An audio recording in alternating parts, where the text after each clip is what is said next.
The morning started like any other. Coffee steaming, sprinklers ticking, sunlight warming the neat row of town homes on Alder Lane. I was halfway through checking emails on my phone when a shadow fell across my driveway. Ahem. I looked up to see her. Clipboard clutched to her chest like a shield, sunglasses too big for her face, lips pressed into a line so tight it looked painful. Everyone on the block knew her. HOA Karen. "You're in violation," she said without greeting. Her voice carried, loud enough for Mrs. Delaney across the street to pause mid-gardening. I blinked. "Good morning to you too." She ignored that. "Trash cans visible from the street, landscaping not compliant. And that car," she jabbed her pen toward my old but clean sedan, "has been parked in the driveway longer than 12 hours. I glanced behind me. The trash cans were empty, neatly lined. The hedges were trimmed. The car hadn't moved since last night. "It's my driveway," I said calmly. She smiled, thin and sharp. "Not according to HOA bylaws. Section 4, subsection C, I'll be issuing a formal notice. Fines will begin immediately." She started writing, the scratch of her pen oddly dramatic. A couple of neighbors slowed their walks. Phones subtly lifted. This wasn't new. Karen loved an audience. "I'd like to appeal," I said. She laughed. Actually laughed. "Appeals take months. And frankly," she leaned in, lowering her voice like she was sharing a secret, "people like you never win." That stung more than it should have. "People like me?" She straightened. "Renters, temporary residents. This community has standards." I felt heat rise in my face, but I kept my tone even. "I'm not renting." She waved a dismissive hand. "That's what they all say." Then louder, for everyone to hear. "Maybe if you can't afford to follow the rules, you should consider living somewhere else." A few neighbors exchanged looks. Someone coughed. Karen tore the notice from her pad and slapped it against my chest. "Consider this your warning," she said. "Next time it won't be so friendly." She turned on her heel and marched off, heels clicking like a victory parade. I looked down at the paper. HOA violation, $250 pending fine. I folded it carefully and slipped it into my pocket. Inside, my phone buzzed, an email notification. Subject line, property portfolio, monthly summary. I smiled to myself. Karen had no idea. By the afternoon, the whole block seemed to know. I stepped outside to check the mail, and conversations dipped just a little too fast. Mrs. Delaney smiled at me, but it was the polite kind, the one people use when they don't know what side they're allowed to be on yet. Across the street, Tom pretended to be very busy washing an already spotless SUV. HOA Karen's favorite trick wasn't fines, it was embarrassment, public pressure, making someone feel small enough that they'd either fall in line or move away. I opened my mailbox and found 2 more notices inside. Same violation, same amount, same smug wording. "Unbelievable," I muttered. "Hey," a voice said quietly. I turned to see Jake from the corner unit. He lowered his voice. "You okay? Karen's been talking." That didn't surprise me. "About what?" He shifted his weight. "About how you're lowering property values, how the HOA might need to take stronger action if you don't comply." I smiled, though it didn't quite reach my eyes. "Did she now?" Jake hesitated. "Look, man, I know she's intense, but she's been here forever. People don't really cross her." "I appreciate the concern," I said. "Really." He nodded, still uneasy, and walked off. Inside my house, I set the notices on the kitchen counter next to my laptop. On the screen was a map, Alder Lane highlighted in neat blue outlines, each property labeled, each one familiar. I'd bought my first place here quietly, years ago, under an LLC, then another, and another. People assumed I was a renter because I didn't flaunt it. I didn't need to. A knock hit the door, sharp and impatient. I already knew who it was. Karen stood there again, this time with a man in a polo shirt and khakis, HOA board member energy written all over him.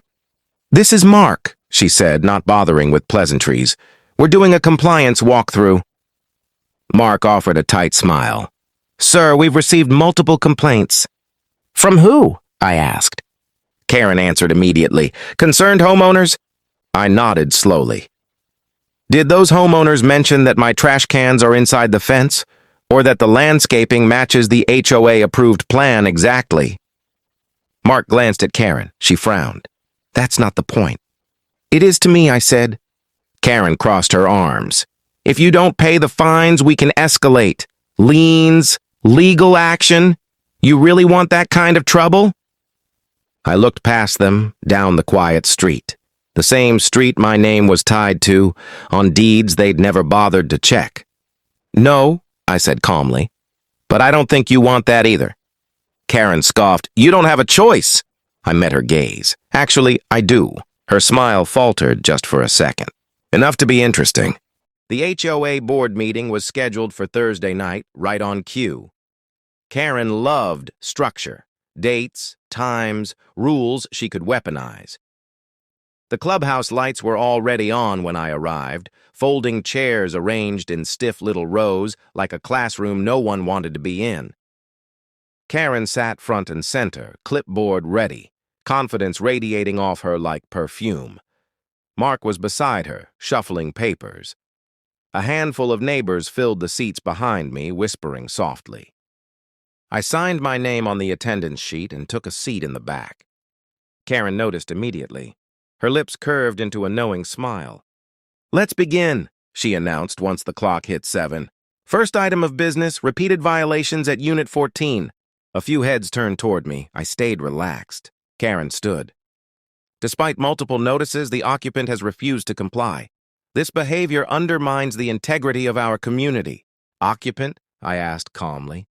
She ignored me. I recommend escalating fines and initiating a lien if necessary. Murmurs rippled through the room. Mark cleared his throat. Before we vote, is the homeowner present? Keran gestured toward me without looking. He's here. Mark frowned slightly. Sir, are you the owner of Unit 14? Yes, I said, and more. Keran laughed sharply. This again? We've already... Let's take action and embrace inner peace. Achieving inner peace is a personal and unique journey. Here are some general approaches that might be helpful. 1. Meditate regularly. Meditation encourages a clear mind and calm spirit, allowing you to disconnect from worldly concerns and focus on your inner self. 2. Maintain physical health. Regular exercise, a healthy diet, and good sleep habits can significantly improve your mental state. Spend time in nature. Whether it's a walk in the park, stargazing, or listening to the ocean, spending time in nature can effectively help you achieve peace. Let's take action and embrace inner peace. By the next morning, Alder Lane felt different. The air was the same, the houses unchanged, but the tension had vanished, like a low hum that had finally been switched off. I stepped outside with my coffee and actually heard birds instead of whispered judgment. Keran didn't come out of her house. Instead, Mrs. Delaney crossed the street, smiling for real this time. I wanted to thank you, she said. No one's ever stood up to her before. I didn't do it for revenge, I replied, just balance. Word traveled fast. By noon, neighbors were stopping by, not to gossip, but to talk. About overdue repairs the HOA ignored. About fines that never made sense. About feeling watched in their own homes. That afternoon, I sent out a notice, clear, simple, and public. The HOA was being restructured, fines frozen, complaints reviewed transparently, rules rewritten to focus on safety, not control. No one argued. Mark resigned quietly that evening. 2 other board members followed. Keran emailed me a formal resignation just before midnight. No speech, no excuses, just a single line. I understand now. The following week, we held a community meeting, not in the clubhouse, but on the street itself. Folding chairs, lemonade, kids running around. We voted on a new committee made up of volunteers, not enforcers. I didn't take a seat on it. Let's take action and embrace inner peace. Achieving inner peace is a personal and unique journey. Here are some general approaches that might be helpful. 1. Meditate regularly. Meditation encourages a clear mind and calm spirit, allowing you to disconnect from worldly concerns and focus on your inner self. 2. Maintain physical health. Regular exercise, a healthy diet, and good sleep habits can significantly improve your mental state. Spend time in nature. Whether it's a walk in the park, stargazing, or listening to the ocean, spending time in nature can effectively help you achieve peace. Let's take action and embrace inner peace. Enjoying this HOA story and how power dynamics flipped on Alder Lane? Tap subscribe to catch more real-world style stories about everyday conflicts, quiet wins, and unexpected turns. If this one made you think, give it a like and drop a comment below. Have you ever dealt with an HOA situation that went too far?